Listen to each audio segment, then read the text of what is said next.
Brigada Eskwela nagumpisa na subong adlaw. Problema sa kakulang kaguba nga hulot klasihan, panghangkat sa mga bulutuan. Si Zen Kilantang Sasa nakatutok live sa Barangay San Isidro La Paz, Iloilo City. Zen?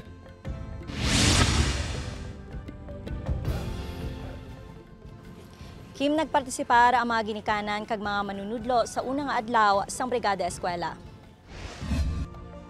Ginpang tipon sa mga ginikanan ang tanan nga sagbot kag laya nga dahon sa palibot sang Ticod Elementary School. Tanan nga yabok kag lawa sa mga hulot klasihan ang ginlimpyuhan. Isa si Manang Jonaline nga nagbuylog sa Brigada Eskwela nga nagumpisa subong nga adlaw. Pakita namon nga nagaano man kami sa eskwelahan nila. Willing man kami magpanglimpyo, mga mamon naman kung ano ang activities sa eskwelahan. Isa ang classroom ni Mamila ang ginpreparar sa abri klase. Problema sini amo ang gabok nga kisame. Kung may mga classroom man kami nga mga bag-o nga mga building, may ara man nga do subject for condemnation. Sa Lagana Central Elementary School naman, may 1,500 learners ang tinalikdan nga school year. Sunod sa school principal, magluwas sa kakulang sa manunudlo. Nagapangu naman nga panghangkat amo ang problema sa hulot klasihan, ilabi na kung malain ng tiyempo. Kada ulan nagabaha yun.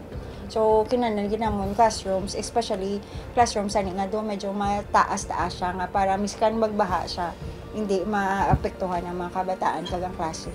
Sunod sa Schools Division of Iloilo, ang tanan nga issue sa mga eskwelahan ang ginatingwaan nga masolusyonan ang problema sa hulot klasihan, school furnitures kag iban pa. Dugang pa sang DepEd Iloilo, nagabulig ang Iloilo Provincial Government sa pagpatukod sang dugang nga classrooms. Ginatutukan man sang DepEd Iloilo ang numeracy and literacy sang kabataan, ilabi na nga ang probinsya ang pinakanubo sa basic and functional literacy rate sa Western Visayas. May mga inisyatibo na ang ahensya agud masolusyonan ang learning gap sa mga estudyante.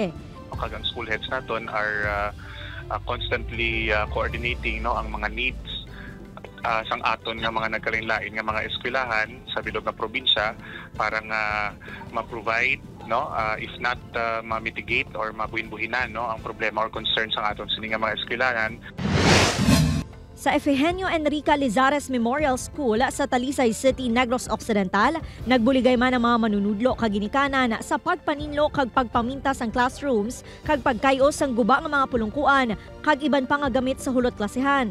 Apang ang pinakaginaproblema sang eskwelahan among masami nga madalong nga baha ilabi na subong nga nag-umpisa ng tig-ululan. Sunod sa principal, barado ang drainage system sa lugar, rason nga isa ini sa mga gintinluan sa ginhiwat nga Brigada Eskwela. Magtudo ulan, buta na siya ang drainage sa kabalik sa amon di sa school. Samtang kadungan sa Brigada Eskwela, nagumpisa naman ang enrollment sa rehiyon. Ginaganyat ang mga ginikanan nga magamit sang face-to-face modality sa pag-enroll sang kabataan agud ma-assess ang mga bata, pareho sang pagbasa kag pagkuha sang ila body mass index o kun BMI. Kim, mahimo nga makadonate ang mga stakeholders sang cleaning materials kagamit pang eskwela sa mga eskwelahan. Magadugay naman ang Brigada Eskwela sa June 13. Kim? Madamo gid nga salamat, Zen Kilantang Sasa.